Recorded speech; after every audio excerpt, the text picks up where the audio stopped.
네, 여러분 안녕하세요. 저는 창원대학교 국제관계학과의 정은정이라고 합니다. 오늘은 다문화 사회의 한반도 통일에 대해서 수업을 해보도록 하겠습니다. 우리가 지금 다문화 사회라는 사실은 아마 누구나 다 인정을 하실 것 같습니다.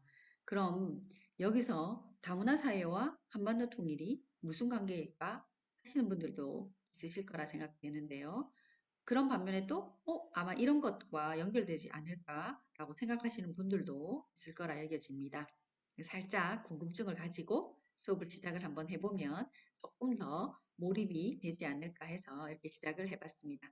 그러면 다문화 사회와 한반도 통일 시작해 보도록 하겠습니다. 네, 처음에 다문화주의의 개념에 대해서 조금 살펴보고요. 그리고 한반도 통일과 그 연결고리가 될 수 있는 다문화적 시민권 모델에 대해서 좀 이야기를 나누고, 그리고 한반도 통일과 다문화주의, 그리고 통일 NGO 활동, 이런 순서로 강의를 해보도록 하겠습니다. 네, 화면에 보시는 사진, 사람이 굉장히 많이 모여 있죠. 여기가 어디냐 하면 베를린에 있는 브란덴부르크 광장입니다. 독일이 1990년 10월 3일에 통일을 하게 됩니다. 아마 올해로 딱 30주년이 되는데요. 이 사진은 작년, 그러니까 29주년이었겠죠. 그때 통일의 날 축제를 하는 모습입니다. 이 브란덴부르크 이 광장에서 하는 거는 뭐 아무 곳에서나 하진 않겠죠. 네. 그 의미가 있는 곳인데, 2차 세계대전 이후에 동독과 서독이 경계선을 나눠지게 되는데, 그 경계선에 위치한 문입니다. 이 문이. 그래서 그 통일되기 바로 직전 해인 1989년도 12월 22일에 서독의 총리가 이 문을 통해서 넘어가서 동독에 있는 수상을 만나서 통일 독일을 선언을 하게 되는 굉장히 의미 있는 곳입니다. 그래서 이곳에서 매 해마다 10월 1일부터 10월 3일까지 3일간 통일 축제를 펼치게 됩니다. 어, 우리 입장에서 굉장히 부러운 축제인 것 같습니다. 아마도 통일된 독일을 축하하는 그 자리이기보다는 그것보다 더 큰 의미가 있겠죠. 약간 세계 평화 이쪽으로 더 사람들에게 알려줄 수 있는 아주 좋은 축제라는 생각이 듭니다. 만약에 우리 그 남북한이 통일이 되면 어디서 이런 축제를 하면 좋을까요? 여러분들 한번 생각해 보세요. 어디에서 하는 게 가장 맞을까? 한 번 더? 뭐, 어디가 좋을지를 한번 생각해 보십시오. 네, 독일이 통일이 되고 바로 화합하고 사회 통합이 된 것이 아닙니다. 그래서 지금도 마찬가지예요. 지금도 이 사회 갈등 속에서 이 갈등을 풀어나가는 과정에 있는 상황입니다. 저 화면에 보이는 오씨, 배씨라고 되어 있죠. 저게 동독놈, 서독놈이라는 표현입니다. 오씨, 배씨라고 하는 표현인데 아직도 저 단어를 쓰면서 사회 갈등이 일어나고 내재되어 있는 사회 갈등이 있습니다. 통일이 된 이후에 15년이 지난 시점에서 독일인 5명 중에 하나가 장벽이 다시 세워지기를 바란다라고 이야기가 있었습니다.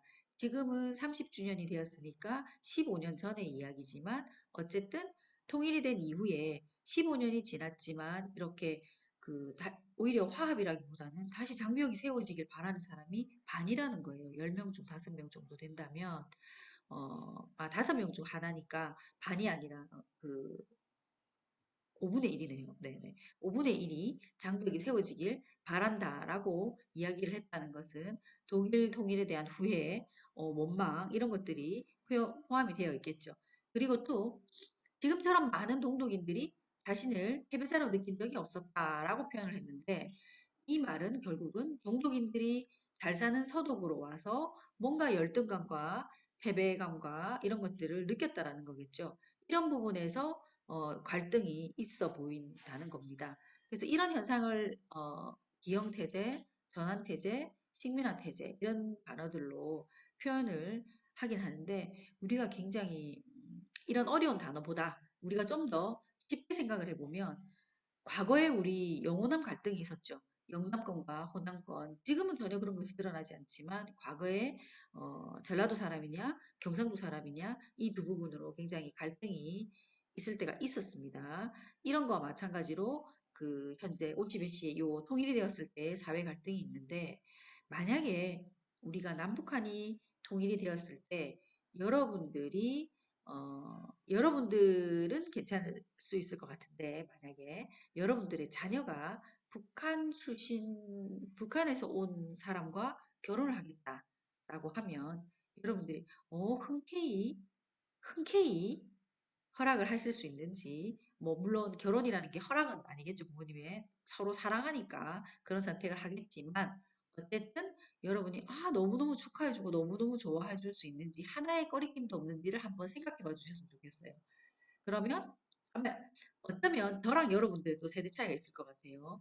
저는 약간 머뭇할 수도 있을 거라는 생각이 듭니다. 다는 아니겠지만 일부분 이런 생각들을 하는 사람들이 있겠죠. 그래서 이것저것 생각하게 만드는 이런 작은 부분들이 사회 갈등을 일으킬 수 있는 불씨가 될 수가 있다라고 말씀을 드리면서 오늘 다문화주의 그 다문화 사회의 그 한반도 통일이 이런 부분에서 통일 이후에 우리가 사회 갈등을 미리 준비해야 되는 우리의 자세에 대한 이야기를 나누기 위해서 이 통일 독일의 사회 갈등에 대한 부분을 짚고 넘어가고 있는 중입니다.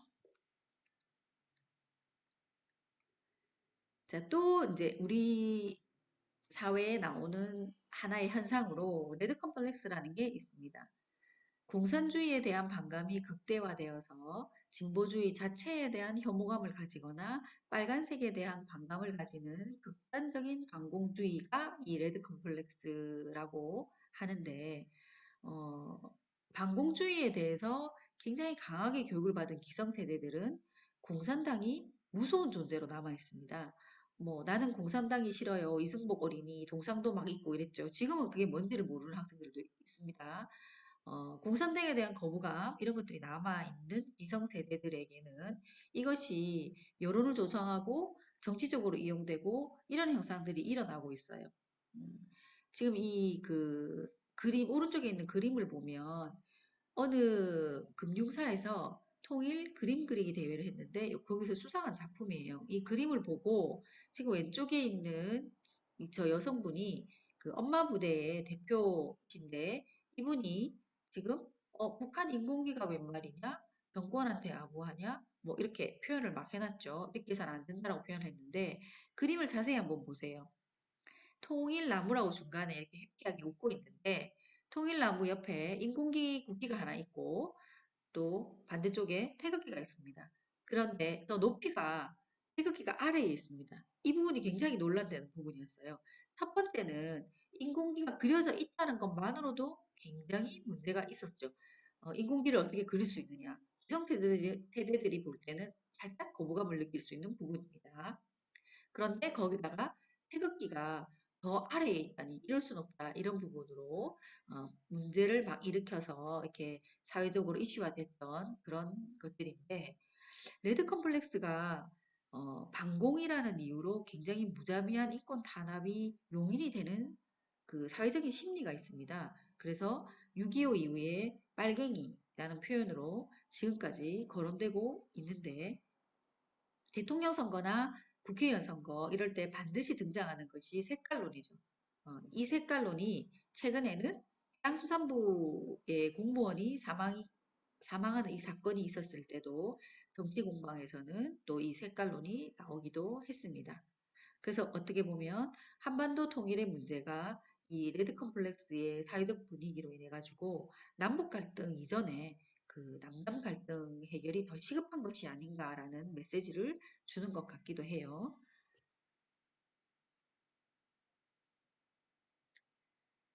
자, 우리 한국이 단일 민족에 대한 자긍심이 국제사회에서도 놀랄 정도로 상당한 능력으로 발휘가 될 때가 있습니다.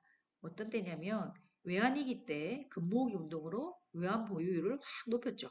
그리고 촛불 시위에 많이 모여 있는 사람들, 전 세계 어디도 이렇게 많은 사람들이 모이지 않는다 할 정도로 그 수치가 대단했었습니다. 그래서 촛불 시위에 모인 시민들 우리라는 개념이 굉장히 강하죠. 그래서 어떤 어려움이 왔을 때 그 저력이 상당히 발휘가 되어서 문제 해결을 잘 해나가는 게 우리 국민입니다. 그런데 이런 단일 민족 문화가 때로는 갈등을 불러일으키기도 합니다. 이것이 바로 다문화 혐오 문화와 난민을 수용을 거부하는 행동들, 이런 것들로 나타날 때가 있습니다. 지금 우리 사회의 구성원으로 보면 정주민, 이주민, 이주노동자, 결혼이민자, 북한 이탈 주민 등 뭐 이렇게 해서 굉장히 다양한 사회 구성을 하고 있습니다. 어, 그래서 단일 민족이라는 자긍심과 함께 우리가 우리라는 단어로 굉장히 잘 뭉치는 그런 역할을 하기도 하지만 다르면 싫어요.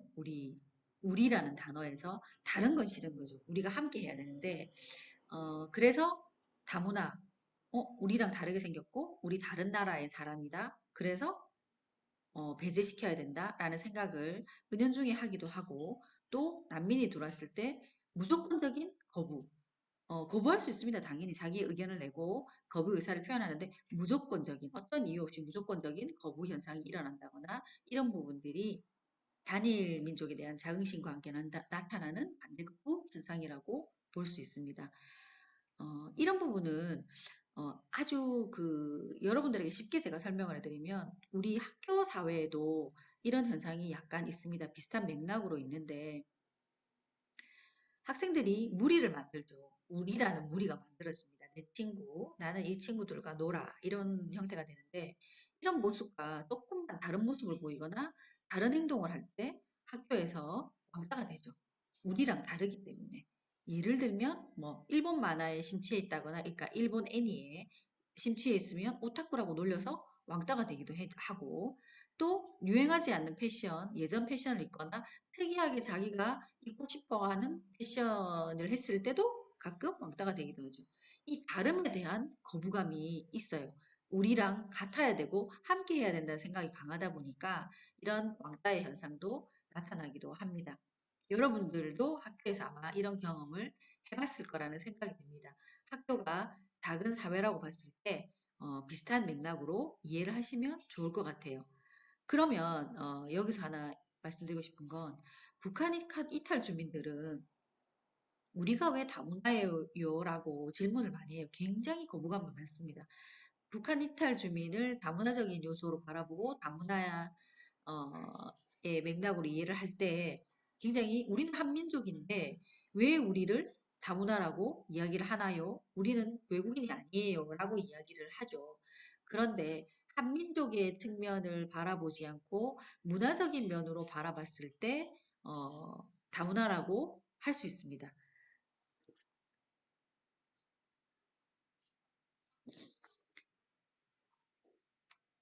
자, 화면에 오징어 불고기예요. 맛있겠죠, 여러분? 자, 북한에서는 오징어를 낙지라고 부릅니다. 낙지를 오징어라고 부르죠. 그러면 통일이 되었어요. 이 오징어 불고기 뭐라고 부르면 될 것 같습니까? 낙지 불고기 부를 수 있을까요? 하루아침에 낙지라고 이야기할 수 있을까요? 우리가 생각할 때는 오징어잖아요. 그러면 이 단어 하나에도 갈등이 있을 수 있어요. 어떻게 합의를 할 것인지를 생각해 보면, 힘이 센 사람, 돈이 많은 사람, 그게 이길 수 있는 건 아니잖아요. 어떻게 하든 합의를 해야 되는 부분이에요. 통일이 된다고 하면. 그래서 이 단어 하나에도 우리가 다름을 함께 해야 하는 이런 작지만 갈등이 있을 수 있다. 이래서 문화적인 차이가 있다라는 것을 여러분들에게 얘기를 해드리는 겁니다.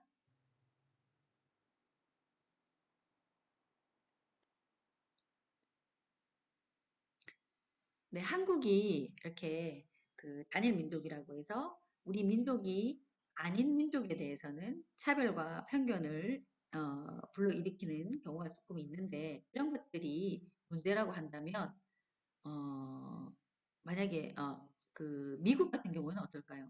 다문화 사회에서 미국도 시작할 때부터 다문화 사회였죠, 미국은. 미국에서는 이런 차별과 편견이 인종차별로 나타나게 됩니다. 민족에 대한 차별이라기보다는 인종에 대한 차별로 사회 갈등이 있습니다. 최근에 경찰이 흑인에 대해서 과잉 진압을 해서 사망한 사건이 있었는데 이에 대한 그 항의 표시로 Black Lives Matter이라고 해서 이 캠페인을 막 벌리고 있습니다. 그런데 이 단어가 흑인의 목숨도 중요하다라는 뜻인데 이러한 목소리를 사회에다가 내고 있죠. 그런데 지금 또 한 단계 더 나아가서는 여기서 한 발 더 나아가서 이 흑인의 목숨만 중요하냐? 아, 그게 아니라 All Lives Matter이라고 해서 모든 White, Black, and Asian, and All 해서 모든 목숨이 다 소중하다. all로 지금 이야기가 좀 더 확장되고 있는 분위기인데 어쨌든 미국 사회에서는 한국처럼 단일 민족에 대한 갈등보다는 인종차별 쪽으로 더 문제가 되고 있는 게 사회 현상입니다. 자, 그러면 이제 본격적으로 다문화주의에 대해서 조금 이야기를 나눠보도록 하겠습니다. 현대 민주사회에서 하나의 가치 이념인 다문화주의가 어, 동아 저기 보시면 국민 통합을 위한 동아주의의 한계를 극복하기 위한 문화 갈등 해소 이론으로 나왔다라고 되어 있죠. 그래서 동아주의로 소외되어 왔던 소수 문화의 공존과 소수 집단의 사회적 권리를 인정하고 또 문화와 정체성의 다양화에 따른 사회 갈등을 해소하고자 하는 것이 목적이다라고 적혀 있습니다. 말은 약간 어려운가요? 쉽게 설명해 드리면 동아주의는 정주 문화에 이주 문화가 적응해서 같아지라고 하는 것이에요. 로마에 가면 로마법을 따라야 한다. 이 말을 생각하면 조금 쉬우실 거예요. 이주해온 문화가 어떻게 한국에 왔으면 한국식으로 살아라 라는 이야기를 하는 거겠죠. 동아주의로 한다면. 제가 얼마 전에 파키스탄에서 온 그 초등학생을 만났는데 파키스탄에서 온 초등학생은 이슬람 종교를 가지고 있습니다.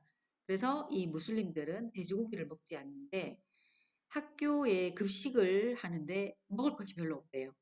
그 돼지고기뿐만 아니라 베이컨, 햄 이런 것들 자체를 먹지 않으니까 돼지고기 성분이 들어간 걸 전혀 먹지 않으니까 심지어는 그 무슬림에 따라서 다르긴 하지만 젤리도 먹지 않습니다. 이 젤리 안에 돼지 콜라겐이 젤라틴이 들어있다고 해서 않는 사람들도 있습니다.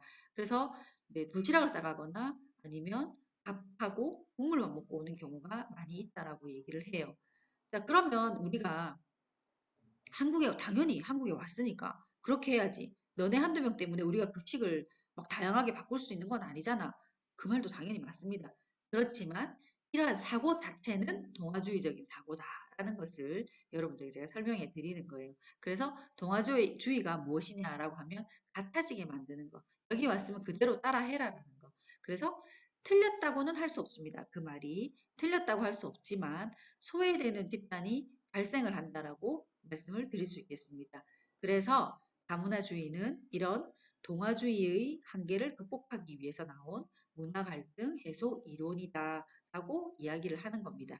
그리고 그러한 맥락으로 다문화주의를 어떤 강한 가치 이념이나 굉장히 민주주의나 반드시 지켜야 되는 어떤 그런 주의라기보다는 하나의 운동이라고 표현을 하기도 합니다. 사이의 정치, 정체성의 정치, 인정의 정치. 네네. 이 다름을 우리가 인정을 하자 하는 그런 것이 다문화주의다라고 이야기를 할 수 있습니다. 그리고 윌 킴미카는 다문화주의를 야누스라고 표현했어요. 두 가지의 양면이 굉장히 다르다라고 이야기를 했는데 보수의 이름으로 보면 공동체주의적인 공동선의 정치를 추구하는 자신들의 이해관계를 침해할 우려가 있다. 해서 기존 엘리트 권력들은 급격한 사회 변화를 거부합니다. 왜냐하면 자기네들은 기득권 세력이겠죠. 이 기득권 세력은 자기 세력을 그대로 지키기 위해서는 사회 변화가 일어나면 좋지 않습니다. 기존 문화를 그대로 유지하는 게 좋겠죠. 그래서 보수의 이름으로는 지키고자 하는 거기 때문에 이 다문화주의를 어, 거부하는 경향이 좀 있고 그리고 또 진보의 이름으로 바라보면 자유주의적인 가치에 기반하고 소수자들의 사회 권리를 배제해왔던 기존의 질서와 관습에 대항을 한다라고 해서 이 다문화주의를 조금 더 진보적인 관점으로 바라보는데 자유주의적인 가치는 뭡니까? 자유주의적인 가치. 개인의 자유를 가장 중요하게 여기는 거겠죠. 그러면 공동체주의와 자유주의의 대립과도 연결된다라고 할 수 있겠습니다. 다문화주의에서 자유주의와 이 공동체주의가 어떻게 이야기가 되냐면 공동체주의는 소수자의 권리도 보호하고 집단의 권리를 추구해서 다 함께 잘 살자예요. 다 함께 잘 사는 공동선을 찾아내는 것이 공동체주의인데 개인의 자율성으로 인해서 개인의 자율성이라는 폐해로부터 공동체의 우리 가치를 지키자 해서 공동체주의가 주장을 했는데 이 주장대로 가다 보니까 결국은 공동체는 결국 다수의 의견으로 움직입니다. 이 다수의 의견으로 움직이면 다수가 아닌 소수가 또 발생을 하게 되겠죠. 사회적인 소수자가 또 생기게 됩니다. 이 소수자가 결국은 이 다문화주의에서 온 이주민이 대부분 될 수가 있다는 소수자이기 때문에 그래서 이 소수자의 권리를 사회적인 소수자의 권리는 어떻게 할 것이냐라는 문제가 발생을 하게 되었고 다시 한 번 더 자유주의 관점을 들여다보게 됩니다. 그러면 자유주의는 기본적으로 강제력을 갖는 국가 권력이 어느 특정 집단의 생활 양식을 옹호하지 않습니다. 그냥 자유를 주는 겁니다. 개인의 자유를 국가 권력이 최소한의 개입을 해야 되는 것이 이 자유주의인데 그럼 자유주의의 관점으로 소수자의 권리도 보장을 하고 자유도 보장을 하고 공동체도 침해되지 않는 이런 사회를 만들기 위해서는 어떤 것이 좋을까라고 고민을 한 부분이 자유의 인정 범위를 조금 더 넓히자라는 이야기가 나왔습니다. 그러면 이 자유의 인정 범위를 넓히는 부분은 어, 다문화주의의 수용 네, 그래서 자유주의의 이 자유의 범주를 확장하는 게 어떨까 하는 부분에서 자유주의적 문화주의, 즉 문화를 인정하는 것을 곧 개인의 정체성 문제로 보고 그 권리를 인정하는 문제로 접근하는 것입니다. 확장된 자유의 개념에서 정체성의 문제와 권리 인정의 문제를 파악한 후에 자유주의 틀 안에서 공동체주의를 절충해보자 라고 해서 나온 것이 다문화적 시민권 모델입니다.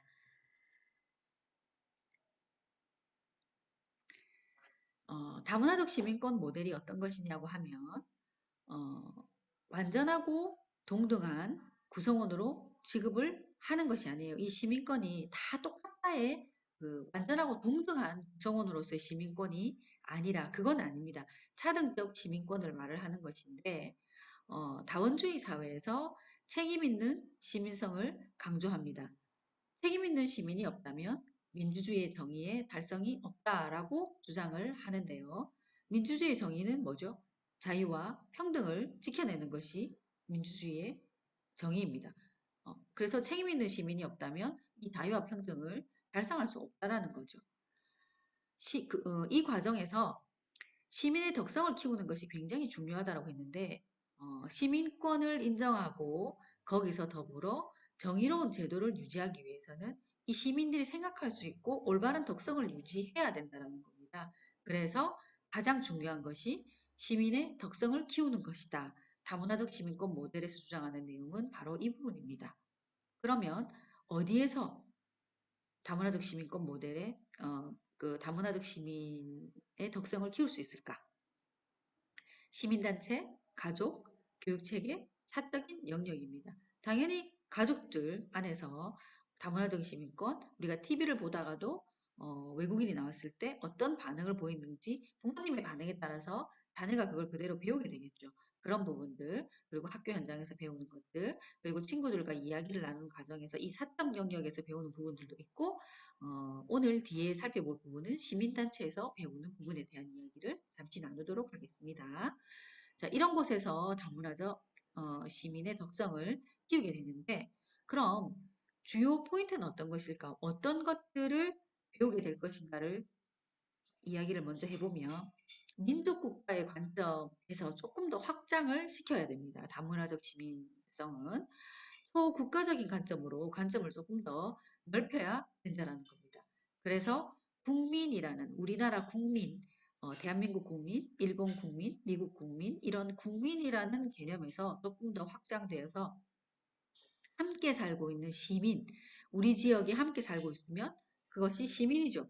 이 시민의 개념으로 확장시켜 보자라고 하는 것에 대한 게 주요 포인트입니다.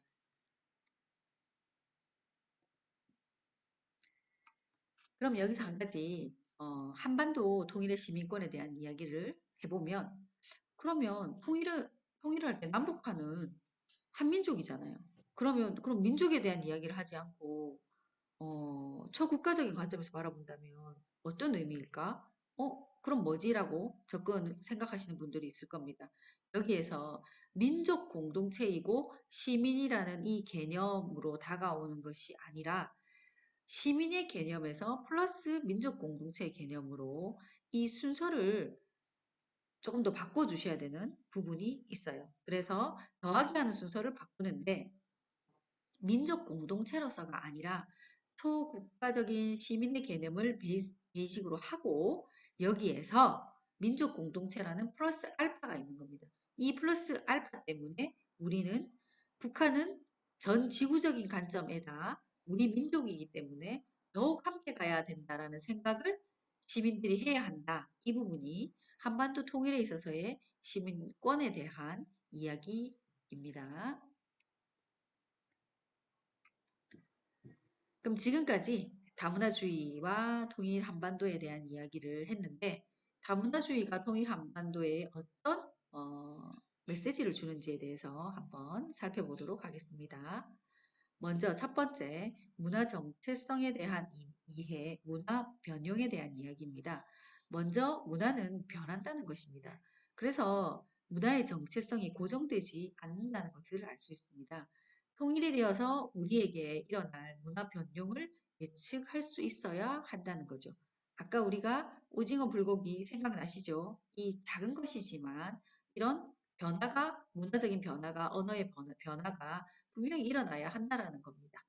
그리고 두 번째로는 주류 문화와 비주류 문화에 대한 태도에 대한 부분에 대한 메시지가 있습니다. 주류 제도는 주류 문화의 제도, 그러니까 다수가 기존에 가지고 있는 이 주류 제도겠죠. 이 주류 문화의 제도가 소수자의 이익을 가급적이면 다수의 이익으로 편입할 수 있도록 봐야 합니다. 그래서 소외되지 않도록 조금 더 세심한 배려를 해야 한다라는 거. 이걸 다문화주의가 다가올 우리 통일 한반도에 주는 메시지라고 할 수 있습니다. 그리고 또 세 번째, 시민에 갖는 권리와 책임의 문제입니다. 세계 시민으로서의 시민권. 민족국가에서 한 단계 나아가서 초국가적인 관점으로 사회를 바라볼 수 있는 시민의 덕성이 필요하다는 것을 이야기를 하고 있습니다. 이렇게 세 가지로 우리가 다문화주의에 대한 이야기를 했는데 이 세 가지의 메시지가 있다라고 볼 수 있습니다. 첫 번째, 문화 변형에 대한 이야기. 두 번째, 주류 문화가 비주류 문화를 불이익이 없도록 충분히 수용할 수 있는 태도, 그리고 세계 시민으로서의 시민권, 초국가적인 관점으로 받아들일 수 있는 이 시민 의식이 필요하다는 거, 이 세 가지가 다문화주의가 통일 한반도에 주는 함의입니다. 앞에서 우리가 다문화적 시민권 모델을 어디서 배우느냐 하는 부분에서 위에 제가 적어놨는데 시민단체, 가족, 교육체계, 사적 영역 이렇게 있었죠. 시민단체 부분을 살짝 따와서 얘기를 잠깐 나누도록 하겠습니다. 시민단체를 제5의 건부라고 하고 권력과 재력에 맞선 작은 거인이라는 이야기를 하기도 합니다. 이 제5의 건부라고 하는 말은 권력이라고 하는데 그러면 어떤 것들이 있느냐면 입법, 사법, 행정, 언론, 시민단체. 원래 민주주의 국가가 입법, 사법, 행정에 이 3권이 분리되어 있는 우리나라가 3권이 분리되어 있는 국가죠. 입법, 법계를 이야기를 하는 거고, 이 법을 다루는 사법, 그리고, 아니야, 네네. 행정으로는 정부를 이야기를 하는 거겠죠. 자, 여기다가 또 언론의 권력이 굉장합니다. 우리 의견을 다 표현해주는 언론의 권력, 그리고 또 하나의 권력이 시민단체다라고 이렇게 5가지의 권력에 대해서 이야기를 했습니다. 그럼 시민단체는 어떤 부분인지를 왼쪽에 그림을 보시면 국가는 민간 부분과 공공 부분으로 이루어져 있고 또 제3부분, 세 번째 섹터로 나와 있는데 공공 부분과 민간 부분, 사적 영역과 공적 영역의 불합리함에 대한 변제를 하는 영역이라고 보시면 됩니다. 그래서 시민단체는 이 비정부 기구인 NGO는 이 제3부분, 제3섹터에 들어가게 되는 겁니다. 그래서 통일 활동을 많이 하고 있습니다. NGO 활동에서 이거는 국제사회에서도 활동을 하기도 하고 국내에도 통일을 위한 통일 기반 조성을 위한 NGO 활동이 많이 있습니다. 그 어떤 활동들을 하고 있는지 크게 4가지로 나타내 봤는데 첫 번째는 평화를 조성하는 겁니다. 국제 NGO랑 국제기구를 활용해서 대북 지원과 개발 협력을 하는 이런 행동을 하면서 활동을 하면서 국제사회의 지지를 끌어냅니다. 그렇게 해서 관심을 유도를 하고 한반도 통일에 대한 관심을 국제사회에 보이도록 국제사회가 움직일 수 있도록 하는 역할을 합니다. 그리고 남북관계의 완충망 역할을 합니다. 민간 차원의 남북 간 교류 접촉을 확대함으로써 긴장을 완화할 수 있는데 독일 통일의 경우에도 독일이 통일 전까지 많은 민간 교류가 있었습니다. 학교 수학여행으로 학생들이 이동을 한다거나 관광을 간다거나 또 TV 방송을 수신을 서로 할 수 있게 하는 그 단계를 가졌다거나 이렇게 문화적인 교류를 민간단체에서 굉장히 많이 했습니다. 국가적인 어떤 교류라기보다는 민간의 교류는 아무래도 조금 더 긴장을 완화하는 역할을 할 수 있는 기능을 갖고 있었죠. 그래서 독일 통일 전에도 이런 교류 확대가 굉장히 많이 있었는데 지금 현재 우리 남북한에도 민간 교류 확대를 하려고 노력을 많이 하고 활동을 하고 있는데 현재로는 조금 남북 간 관계가 경색돼 있다 보니까 조금 줄어든 상태라고 볼 수 있습니다. 자, 그리고 두 번째, 북한 인권 문제에 대한 국내외 관심을 굉장히 불러일으키는 부분입니다. 북한 인권 문제가 전 세계 어디에도 없을 정도로 폐쇄되어 있다 보니까 이 정보 자체도 바깥으로 잘 나오지 않고 인권의 피해를 바라보고 있는 북한 주민들이 굉장히 많이 있습니다. 이 부분을 국제사회에서 조금 더 관심을 가질 수 있도록 드러내주는 역할을 하는 것이 또 통일 NGO 활동을 하는 그 역할입니다. 그리고 세 번째, 경제개발 협력입니다.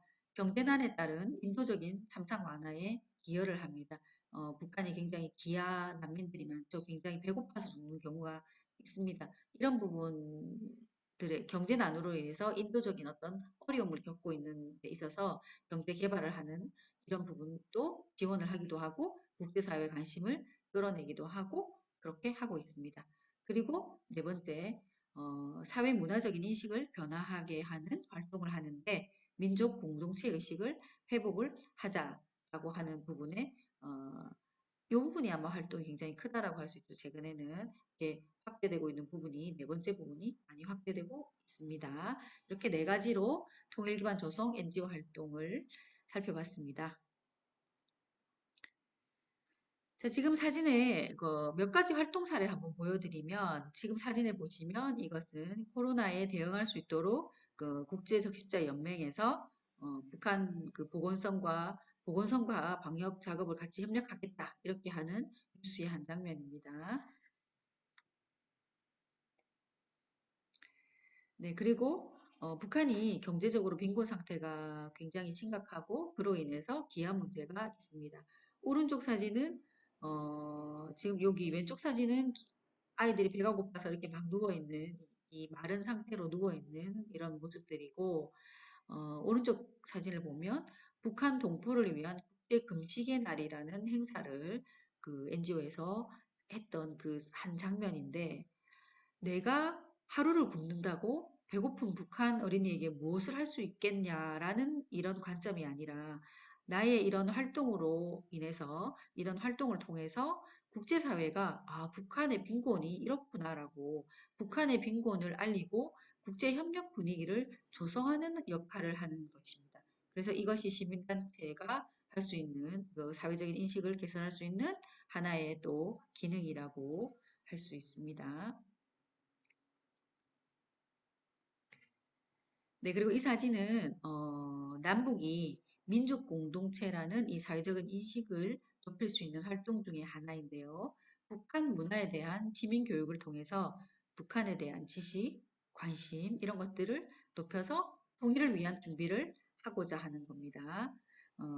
아는 만큼 보인다라는 말 아시죠? 북한에 대해서 아는 것이 많을수록 통일에 대한 관심도 더 높아질 것이라고 보고 NGO는 이런 활동을 펼치고 있는 겁니다. 네, 그러면 현대 민주주의 사회에서 시민의 역할의 중요성은 이제 다 아실 거라고 생각합니다. 자, NGO는 이런 시민들의 생각과 힘으로 민주사회를 만드는 역할을 하고 있습니다. 통일을 위한 NGO가 생각해야 하는 것은 이 세 가지. 자, 통일을 위한 NGO는 첫 번째, 단체의 조직 이기주의가 아닌 사업의 목표가 중심이 되어야 됩니다. 이 중심이 흔들리면 안 됩니다.